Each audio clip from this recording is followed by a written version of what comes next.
Salut, c'est Hadès. Le 14 janvier 2026, les États-Unis ont reconnu officiellement que certains métaux sont devenus stratégiques pour leur survie économique et industrielle. Ce n'est pas un détail, c'est un changement de cap. Derrière ce texte, il y a des pénuries, des tensions et un métal souvent oublié, l'argent.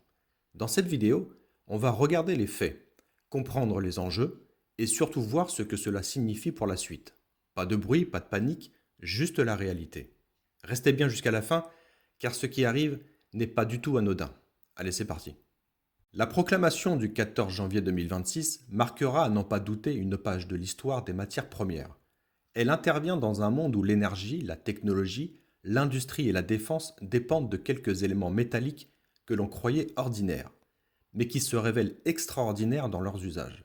Aujourd'hui, les États-Unis ont officiellement déclaré que les importations de minéraux critiques transformés et de leurs dérivés portent atteinte à leur sécurité nationale. Un langage fort qui rompt avec des décennies de dépendance silencieuse aux importations étrangères. Et cette proclamation n'est pas simplement un texte technique réservé aux juristes et aux économistes. C'est un aveu. L'aveu que l'économie réelle et la puissance industrielle sont redevenues aussi vitales que les armées sur le terrain. En annonçant vouloir négocier avec ses partenaires commerciaux des accords encadrant les prix et les échanges de ces matières premières, eh bien Washington envoie un signal clair au reste du monde.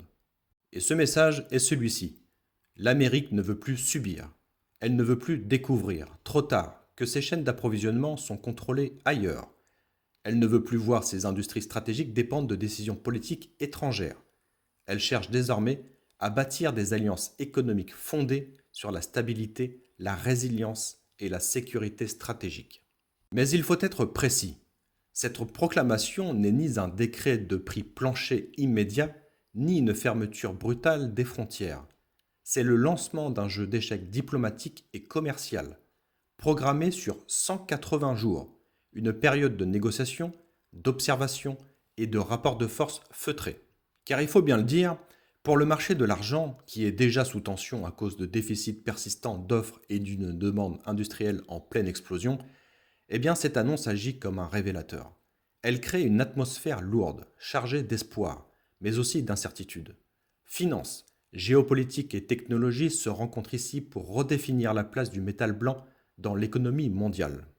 Depuis l'annonce, un mot revient sans cesse, prix plancher.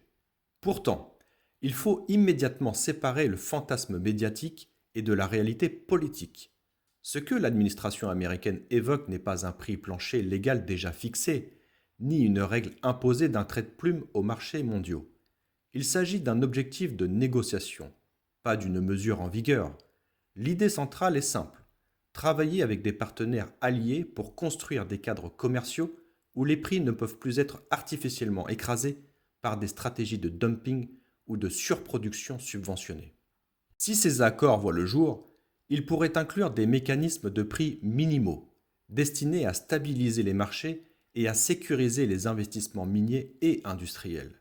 Mais rien n'est acté avant la date clé du 13 juillet 2026. Avant cette échéance, tout reste théoriquement possible. Et sur le plan juridique, cette démarche repose sur la section 232 du Trade Expansion Act de 1962, une arme rarement utilisée, mais redoutable, qui permet au président d'agir lorsque des importations menacent la sécurité nationale. Ce cadre donne une immense marge de manœuvre politique, mais il impose aussi une responsabilité, celle de ne pas déclencher un chaos commercial incontrôlé.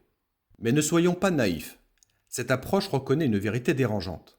Les États-Unis comme l'Europe ont externalisé une grande partie de leur extraction et de leur transformation de métaux critiques.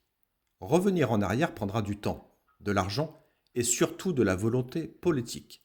Ainsi, la stratégie américaine est graduelle. Elle privilégie la diplomatie avant la contrainte, mais elle laisse planer une menace claire. Si les négociations échouent, des mesures correctives plus dures pourront être mises en œuvre.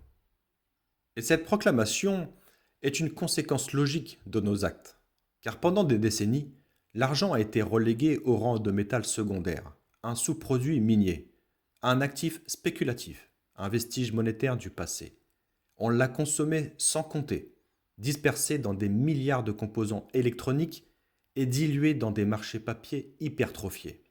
Et pourtant, l'argent est partout, dans les panneaux solaires qui alimentent la transition énergétique, dans les véhicules électriques, dans les réseaux, les batteries, les centres de données, la défense, les technologies médicales.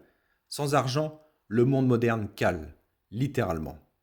Ce que la proclamation américaine reconnaît implicitement, c'est que l'argent n'est plus un simple métal précieux. Il est devenu un minéral stratégique. Son intégration dans la liste officielle des minéraux critiques change radicalement son statut. Cela signifie que sa disponibilité n'est plus une question de marché, mais une question de sécurité. Et le problème est brutal, car l'offre ne suit plus. Depuis plusieurs années, la demande mondiale dépasse la production minière et le recyclage combiné. Les stocks fondent, le marché physique se tend. Et pendant ce temps, le marché papier continue de promettre des onces virtuelles en quantité industrielle. La Chine, elle, n'a aucune illusion. En renforçant ses contrôles sur les exportations d'argent, elle ne fait pas de la finance, elle fait de la stratégie pure. Elle protège son industrie, anticipe les pénuries et se positionne dans le monde de demain. Ce que la Chine fait aujourd'hui, l'Amérique et l'Europe ont arrêté de le faire hier et devra le refaire aujourd'hui. Dans ce contexte donc, la volatilité récente du prix de l'argent n'est pas un accident, c'est un signal, un avertissement. Ce métal blanc rappelle qu'il n'est pas infiniment disponible et qu'un jour ou l'autre, la réalité physique finit toujours par attraper le papier. Et il faut le dire clairement, le marché libre des matières premières est en train de mourir, ou plutôt, il est déjà mort. Mais on continue de faire semblant. Les grandes puissances contrôlent depuis longtemps l'accès aux ressources stratégiques. La différence aujourd'hui, c'est que cela se fait ouvertement. La proclamation américaine ne crée pas cette réalité, elle l'officialise. Nous entrons dans une ère où les métaux sont des instruments de puissance, où l'accès à l'argent, au cuivre ou aux autres terres rares devient un levier géopolitique aussi puissant qu'une base militaire. Dans ce monde, parler de prix plancher n'est pas une hérésie idéologique, c'est une tentative de survie industrielle. Mais le danger est réel. Trop d'interventions tuent le marché. Pas assez d'interventions tuent la souveraineté. Les États marchent sur une ligne de crête. Ils doivent protéger leur industrie sans provoquer une explosion des coûts pour leur propre économie. Ils doivent sécuriser l'approvisionnement sans déclencher des guerres commerciales frontales. Et pour l'argent, cela signifie une chose. La période de prix artificiellement bas touche à sa fin. Non pas parce qu'un président l'a décidé, mais parce que la réalité physique, géopolitique et industrielle convergent dans ce sens. Les investisseurs qui ne regardent que les graphiques passent totalement à côté de l'essentiel. Ce qui se joue ici est un changement de régime, un basculement historique. En conclusion, nous vivons un moment charnière, un de ces moments que l'on ne reconnaît pleinement qu'après coup, quand les repères anciens ne fonctionnent plus et que les nouveaux ne sont pas encore stabilisés. La proclamation du 14 janvier 2026 ne fixe pas un prix plancher pour l'argent. Elle ne garantit rien à court terme, mais elle acte une vérité fondamentale. Le monde ne fonctionne plus comme avant. Les métaux redeviennent politiques. Les chaînes d'approvisionnement redeviennent stratégiques. Donc, le rebond rapide de l'argent après sa chute n'est pas une simple réaction émotionnelle du marché. C'est la manifestation d'un socle solide, construit par la rareté, la demande industrielle et la perte de confiance dans les structures artificielles du marché papier.